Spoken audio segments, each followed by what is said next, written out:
أعوذ بالله من الشيطان الرجيم. بسم الله الرحمن الرحيم. ولله ما في السماوات وما في الأرض ولقد وصينا الذين أوتوا الكتاب من قبلكم وإياكم أن اتقوا الله وإن تكفروا فإن لله ما في السماوات وما في الأرض وكان الله غنيا حميدا. ولله ما في السماوات وما في الأرض وكفى بالله وكيلا. إن يشأ يذهبكم أيها الناس ويأتي بآخرين وكان الله على ذلك قديرا. من كان يريد ثواب الدنيا فعند الله ثواب الدنيا والآخرة وكان الله سميعا بصيرا. صدق اللہ العظیم. ترجمہ یہ ہے، اور اللہ تعالیٰ کی ملک ہیں جو چیزیں کہ آسمانوں میں ہیں اور جو چیزیں کہ زمین میں ہیں، اور واقعی ہم نے ان لوگوں کو بھی حکم دیا تھا جن کو تم سے پہلے کتاب ملی تھی، اور تم کو بھی کہ اللہ تعالیٰ سے ڈرو، اور اگر تم ناشکری کرو گے تو اللہ تعالیٰ کی ملک میں ہیں جو چیزیں کہ آسمانوں میں ہیں اور جو چیزیں کہ زمین میں ہیں، اور اللہ تعالیٰ کسی کے حاجت مند نہیں، خود اپنی ذات میں محمود ہیں، اور اللہ تعالیٰ ہی کی ملک ہیں جو چیزیں آسمانوں میں ہیں اور جو چیزیں زمین میں ہیں، اور اللہ تعالیٰ کافی کارساز ہے۔ اگر ان کو منظور ہو تو اے لوگو تم سب کو فنا کر دیں اور دوسروں کو موجود کر دیں، اور اللہ تعالیٰ اس پر پوری قدرت رکھتے ہیں۔ جو شخص دنیا کا معاوضہ چاہتا ہو تو اللہ تعالیٰ کے پاس تو دنیا اور آخرت دونوں کا معاوضہ ہے، اور اللہ تعالیٰ بڑے سننے والے بڑے دیکھنے والے ہیں۔ تو پیچھے سورت کے اندر ابتدا سے بڑے احکام آئے تھے، اور پھر انہی احکام کے متعلق کچھ تنویرات آ گئیں۔ تو بہرحال جو احکام پیچھے گزرے ہیں یتیموں کے، عورتوں کے، اب ان آیات میں ان سب احکام کی پوری بجاوری کی تاکید بڑے عمدہ اہتمام اور خاص اہتمام سے بیان فرمائی جا رہی ہے، اور قرآنی اسلوب و طرز بیان کے مطابق ترغیب و ترہیب، یعنی حکم خداوندی کی اطاعت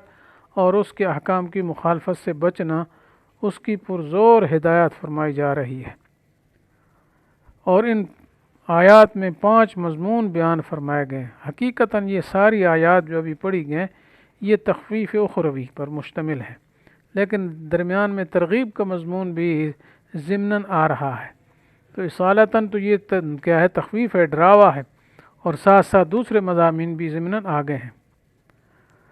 تو پہلی آیت میں وَلِلَّهِ مَا فِي السَّمَاوَاتِ وَمَا فِي الْأَرْضِ، یعنی اللہ کے لیے جو کچھ آسمانوں میں ہے اور جو کچھ زمین میں ہے، تو اصل میں یہ اللہ تعالیٰ کی عظمت پر بال ہے کہ ساری کائنات کا مالک ہے وہ ہی ہے، یہ سارا قبضہ اسی کا ہی ہے۔ تو مقصد یہ ہے کہ وہ بڑی عظیم ذات ہے، جی بڑی کبریائی والی ذات ہے جی، تو لہذا ایسی ذات کے احکامات کو کبھی بھلانا نہ چاہیے اور اس کے خلاف کوئی نہیں چلنا چاہیے، بلکہ جو کچھ تم کو شریعت اور احکام الہی پر چلنے کا حکم ہوا ہے اس کو بجا لاؤ، ٹھیک ہے۔ اور ساتھ ساتھ یہ بھی بیان فرمایا جا رہا ہے جی کہ یہ کوئی صرف تم جو ہے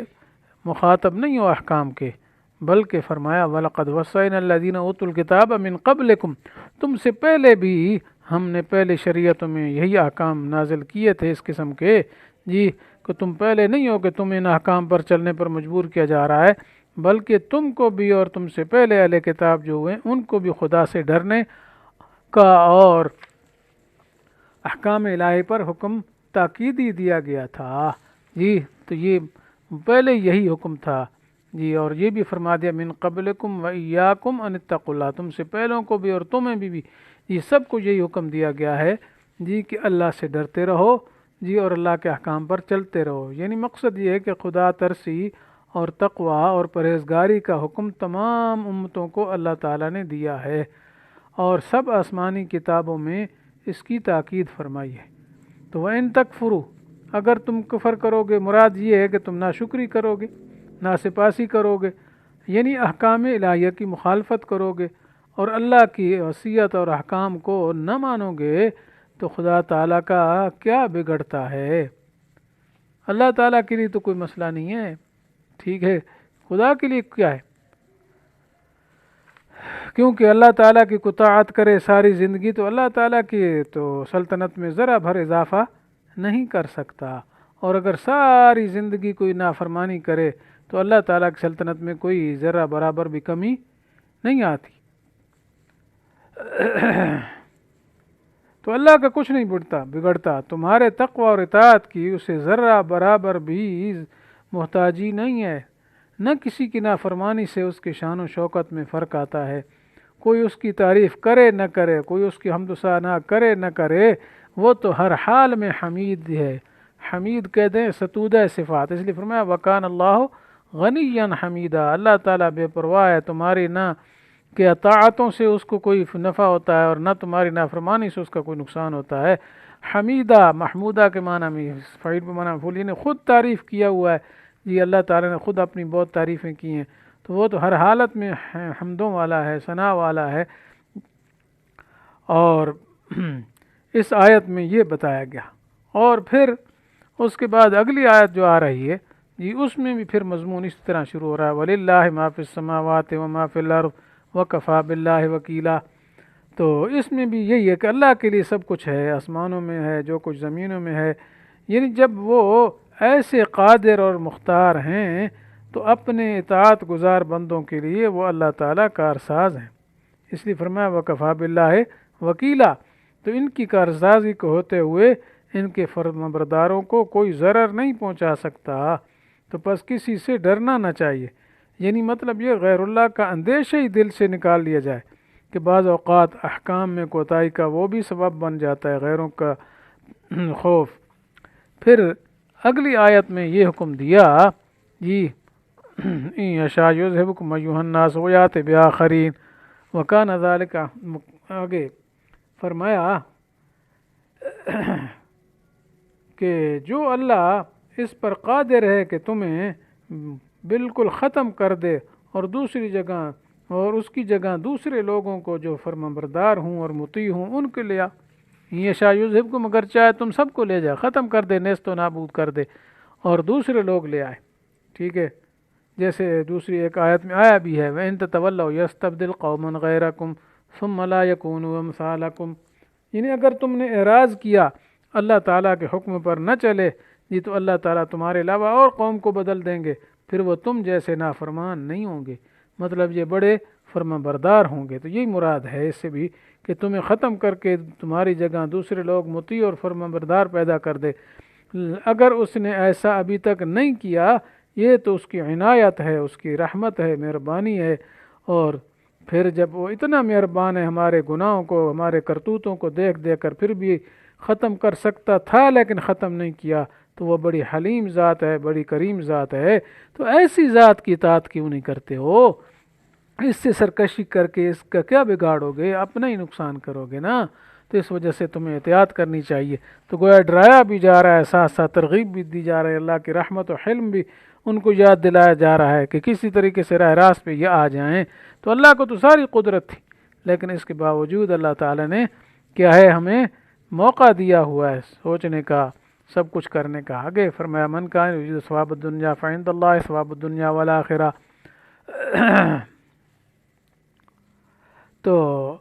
اس آیت میں اصل میں یہ بتایا جا رہا ہے کہ انسان کو سوچنا چاہیے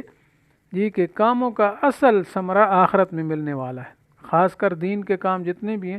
ان کا نتیجہ اور ثمرہ اور اجر آخرت میں ملنے والا ہے۔ دنیا میں نہ ملنے سے انسان کو بد دل نہیں ہونا چاہیے،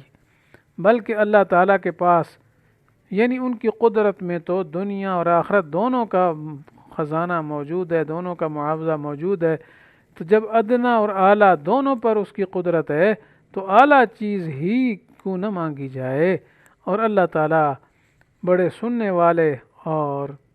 بڑے دیکھنے والے ہیں، سمیع بصیرہ کا یہ معنی ہے، سنتے بھی ہیں دیکھتے ہیں۔ مراد یہ کہ سب کے اقوال اور درخواستوں کو دنیا کی ہوں دین کی ہوں سنتے ہیں، سب کی نیتوں کو دیکھتے ہیں، تو پس جو آخرت کے طلب کرنے والے ہیں ان کو ثواب دیں گے، اور جو صرف دنیا کے طالب ہیں وہ دنیا مل بھی جائے تو آخرت میں وہ محروم ہوں گے، اور آخرت ہی کی نیت و درخواست کرنا چاہیے۔ البتہ دنیا کی حاجات مستقل طور پر مانگنا جائز ہے جی، اس میں کوئی تنگی نہیں ہے، کوئی مذاکرہ نہیں ہے، لیکن عبادت میں دنیا کا قصد نہ کرے، عبادت سے مقصود صرف اللہ کی رضا اور آخرت کا اجر کا قصد کرے۔ تو بہرحال یہ چند آیات تھیں۔ یہاں ایک بات خاص ہے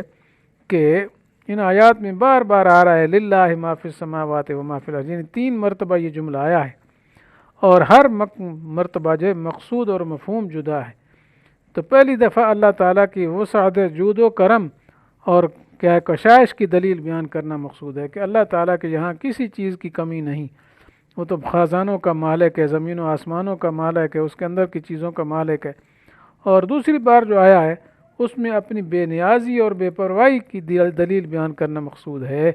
یعنی مقصد یہ کہ اللہ کو کسی کی اطاعت اور تقوی سے نفع نہیں پہنچتا، اور سارے عالم کے کفر اور فسق و فجور سے اس کا کوئی نقصان نہیں ہوتا، تو گویا بے نیازی بیان کرنا مقصود تھی۔ اور تیسری بار جو ہے اپنی کارسازی پر دلیل بیان کرنا مقصود کا مقصد یہ کہ اگر تم تقوی اور پرہیزگاری اختیار کرو تو اللہ تعالیٰ تمہارا کارساز ہے، اس لیے وہ زمین و آسمان کی سب چیزوں کا مالک ہے۔ تو ایک ہی دلیل سے متعدد دعووں کا ثابت کرنا یہ قرآن پاک کا اعجاز ہے۔ جی اللہ تعالیٰ سے دعا ہے کہ اللہ تعالیٰ ہمیں اپنی سچی عظمت ہمارے دلوں میں بٹھا دے، اور اپنی عظمت کا ہمارے دل میں جی پورا کا پورا جو ہے وہ نقشہ بٹھا دے، جس سے ہم اللہ کی عظمت کو پہچانیں، تاکہ اس کی ہم کامل اتباع کریں، کامل اطاعت کر سکیں، اور ہم آخرت کے اجر کے طلبگار بن سکیں۔ اللہ تعالیٰ سے دعا ہے کہ ہمیں ان پر پورا عمل کرنے کی توفیق نصیب فرمائے، آمین۔ وآخر دعوانا ان الحمد للہ رب العالمین۔